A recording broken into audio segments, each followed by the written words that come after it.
What's going on, y'all, and welcome back to another Chaos Zero Nightmare video. Today, as you guys can see from the lobby, we did a huge Yuki session where we played non-stop amounts of Yuki. So I'm going to give you my entire thoughts, if I think she's worth pulling initially. Remember, guys, it's still only day one. We still have to do a crap ton of testing.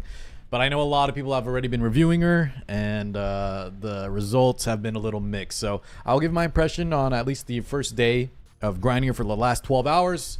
Sorry if I sound a little tired. I barely slept, but she was so much fun. I can't wait for this character. But I do have a lot of thoughts on, if she's worth pulling, especially if you're free to play, how many copies and all that. And as well, we'll talk about the entire, I'll give a guide and run through on how I built her and how I think she's best operated, at least right now with initial testing. So thanks so much for tuning in. Let's go ahead and talk about all things Yuki. All right, let's just talk shop about Yuki, my initial testing, what I think of her so far. In terms of just aesthetics, obviously, guys, the lobby screen, in terms of her skill animations, even her chibi art, all of it together, I think they killed the voice lines. Just casting her cards, how flashy they are between the Ego Ultimate and her Ice Crash ability. All the cutscenes look so cool and make you feel really, really good. Just casting cards, doing damage, and especially when there's AoE on the field, she feels really, really good. And that's, I think, the gameplay-wise, where things start to get a little tricky. If AoE is your question, she is amazing at it. I think she provides some incredible AoE. I know a lot of people compare her to Kalipe. And as someone that uses a ton of Kalipe at E2, I think Yuki blows Kalipe out of the water in terms of damage, in terms of AoE damage strictly. Now, Kalipe obviously brings a lot of sustain in terms of like shields to your team. And so it's a different story, right? We don't want to compare them one-to-one. But I have heard some people say Kalipe does more damage, and that's just not true. Assuming all things are equal, Yuki does way more damage, especially on-demand burst damage for AoE. Now the problem with Yuki, Yuki is her single target is very, very lackluster. And not only that, there are some finicky things with the inspiration system on her cards. We'll talk about that more in detail when we go over the kit. And we're just kind of talking roughly right now, but inspiration can be hit or miss. Sometimes it feels amazing, other times it feels a little clunky. It really depends also on team partner composition.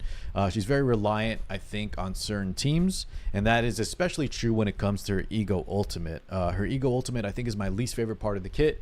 For 5 Ego cost, the damage is okay for an AoE ability. However, I think it's just too hard to set up and a little bit too costly. I would like to see Egos that, when Ego Ultimates are in play, I feel like they should kind of be self-sustaining, meaning the character doesn't need to crutch or rely on other characters to really make it pop off.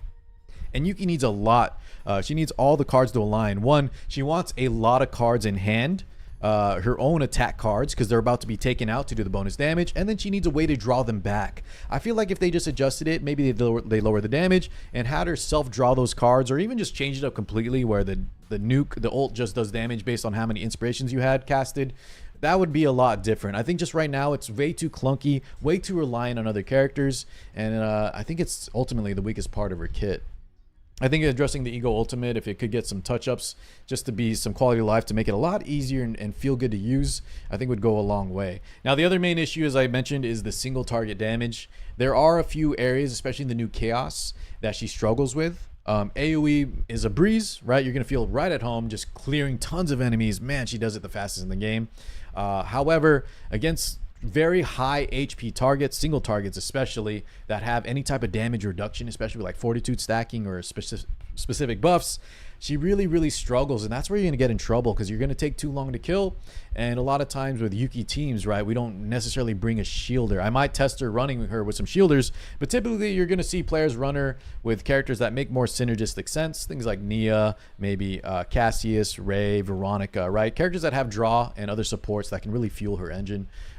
That's where things like can go out of control. When she can't kill things quickly enough, feel like you take a ton of damage, and also the mental breaks start stacking up. And, it just seems a little risky. Her chaos potential so far, besides running her on the swamp map, which is her preferred element, I feel like she's a little weak in chaos, at least for now. For further testing, I'll let y'all know. In terms of doing, when she fought on the swamp in the green area against order enemies, she felt great, right? Even against single target, she had her preferred element. Even on a legendary map, tier 13, we crushed it. It did get a little dicey at some points, but yeah, I felt like she's fine as long as she's in the right element.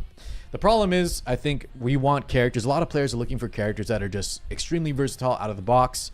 And so ultimately, guys, and I'll cover this at the end, I think if you're not attracted to, you know, attracted is, if you're not attracted to her design and her skill set in terms of the flashy animations, maybe just her looks, then ultimately she's just another DPS character that is good in some areas and weak in others, right? She's very balanced. She's not a meta power creep character.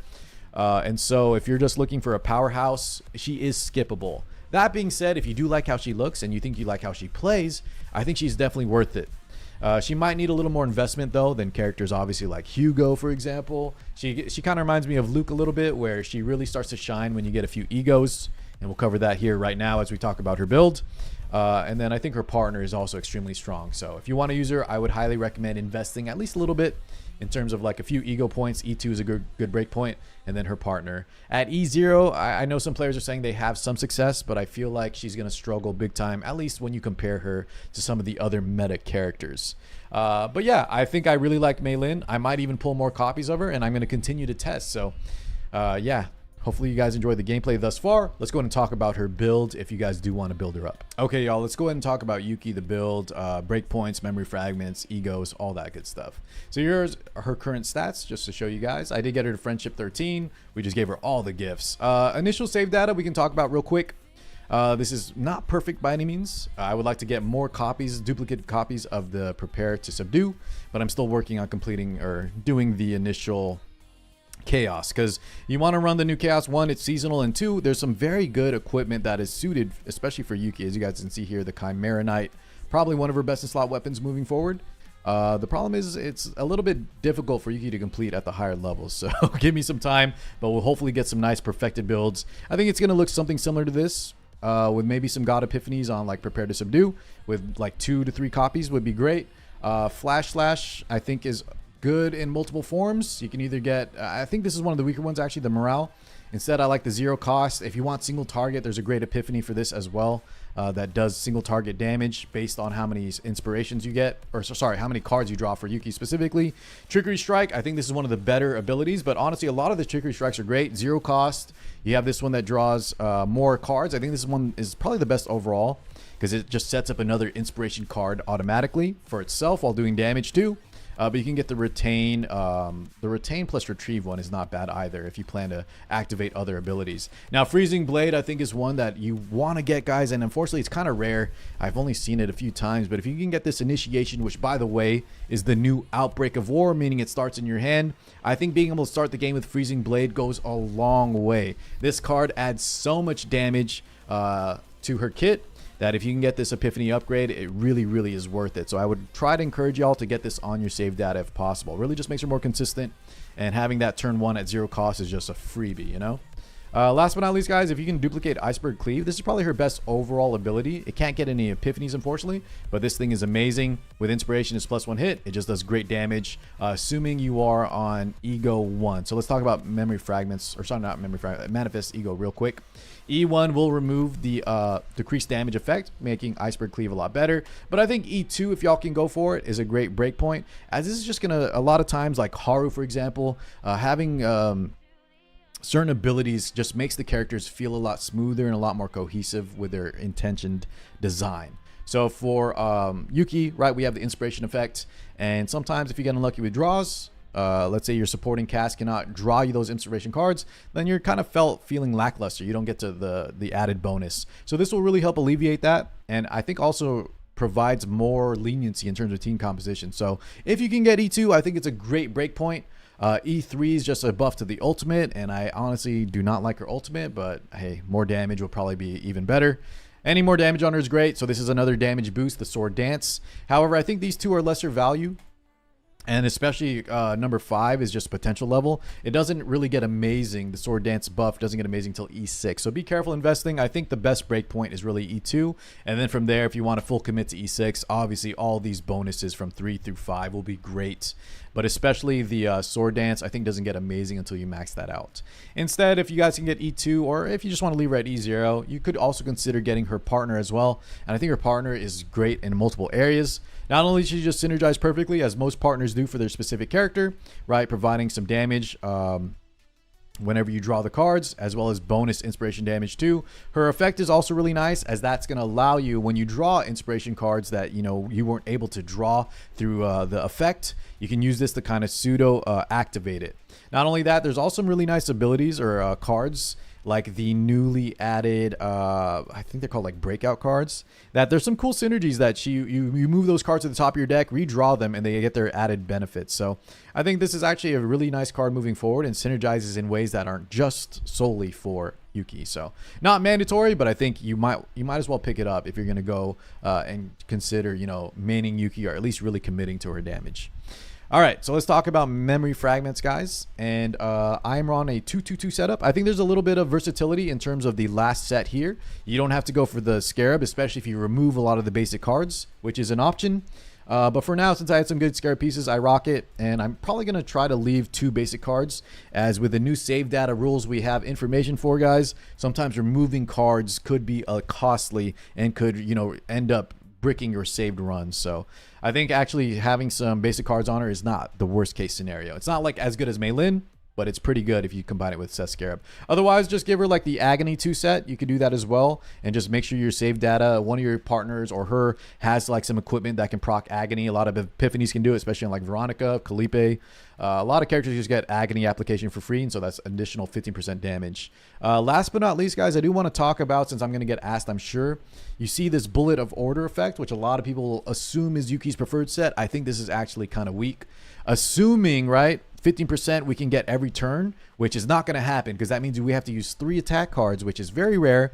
But even if we assume we do get that every single turn, that's 15% order card damage for a 4 set, where we're already getting 12% attack and 25% crit damage, which is probably even better than 15%, right, of the order damage. So I think honestly that these 4 set, a lot of the 4 sets in the game, especially this that one I just showed you guys, they definitely need to be touched up a little bit to be more competitive with the 2-2-2 setups right here. So I would say 2-2-2. Also, it has the added flexibility, guys, is that you can swap this around to all your other carries, and you just get added benefit there. Whereas if you all in on like the order setup, not only is it a little bit weaker, but you can really only use this on order characters, right? Green characters like Yuki. Last but not least, I can show you guys the potentials we're rocking right now. We did end up pretty much maxing her. With a few exceptions here, we could get some more unique card damage, but I haven't decided if I want to use this on Yuki or someone else. And then, without adding a few more feathers for a little extra crit damage. I think we got all the essentials. You could skip this one, guys, especially if you remove the basic cards and you don't want to run the Scarab set. You could just completely drop this and try to remove most basic cards and have most of your damage come from unique cards. I will say you really want to get this one, though.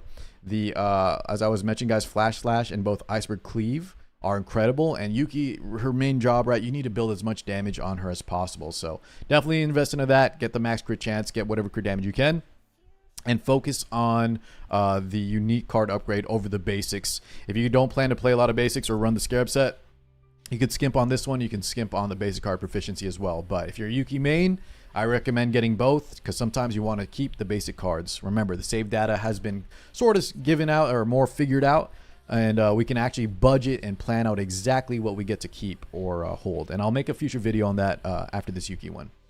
Okay, so we talked about memory fragment potential, save data. Partners here, guys, we mentioned as well. Yeah, I think from here on out, I'll just give my final take on Yuki. So, should you pull for Yuki? I think if you're asking, guys, from a viewpoint of powerhouse characters, Yuki is just another damage dealer that has some strengths and then some obvious weaknesses, right? Single target versus AoE. She excels at AoE, very much suffers in single target. If you have other characters, right, that do AoE, like let's say maybe Calipe, something like Kairon, you have access to AoE. You may not need Yuki as much as some other accounts. But if you like how she looks and you like how she plays, if you see her animations that I showed you all and you think you can invest in her, I think she can do amazing damage. You just got to work around her properly, and we're still going to test. Don't take anyone's full review on this character as gospel. It's only been one day, right? Other than that, guys, I think, yeah, once again, free to plays. Unless you really like her, you can go ahead and skip and wait for a more future-proof-esque character. Something that's like a support, like another Mika, a 5-star Mika, or maybe something more in line with like Veronica, the sub DPS that also does good damage. Those are going to probably be more future-proof. But I think characters like Yuki, even Chizuru, who's going to be another Void Striker, I think these characters, unless you love them, are definitely skippable. As damage dealers, unless they have something unique that they bring to the table, are always going to be, you know, replaceable, as there's a lot of competition in that role. So yeah, ultimately, guys, Yuki, I think, could really pop off. I think she's one of the best looking characters in terms of animations, and I'm not even talking about from a Gooner standpoint. I think she just has some really cool animations, some really cool dialogue voice lines. If you like that, if you need an AoE character, definitely pull. Make sure you invest into her, though, in terms of partners, in terms of memory fragments. She really needs damage. Otherwise, you know, if you don't invest fully, she's going to feel lackluster like a lot of the other DPS. And even more so, because I think she's not as strong out of the box as characters like Mei Lin, Hugo. So make sure you invest in her, but otherwise, if you're kind of on the fence, wait for me and other players to test her fully and then decide later. In these kind of games, guys, wait as long as possible before you make your final decision, especially if you're free to play. And once again, I think the ultimate take is, if you're asking me, you're probably not drawn in purely by her looks. And so you may want to just wait to see more, or entirely just skip, as she's not a mandatory character, not a powerhouse top 1 meta tier character either. She does have strengths as well as weaknesses, okay? All right, guys, if you want to know more about Yuki, just stay in touch. Tune into my live streams. We'll be playing so much of this character. I might even try to E6 her. We'll see how we feel about it, okay? Thank you so much as always, and I'll catch you all in the next one. Peace out, guys.